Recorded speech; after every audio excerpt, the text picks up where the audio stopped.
પૂર્વ કચ્છ એસઓજી મુન્દ્રાથી અંજાર તરફ હાઈવે પર આવેલી એક હોટલમાં પંજાબી શખ્સને ₹14 લાખની કિંમતના હેરોઇનના જથ્થા સાથે પકડી પાડવામાં આવ્યો છે. છેલ્લા કેટલાક સમયથી પંજાબથી પૂર્વ કચ્છમાં હેરોઇનનું નિયમિત વેચાણ થતું હોવાનું બહાર આવ્યું છે.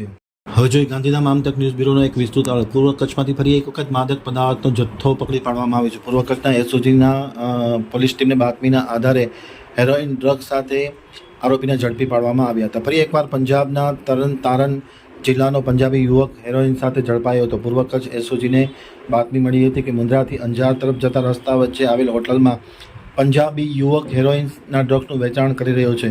બાતમીના આધારે દરોડો પાડતા પંજાબના લવપ્રીતસિંહ જાટ પાસેથી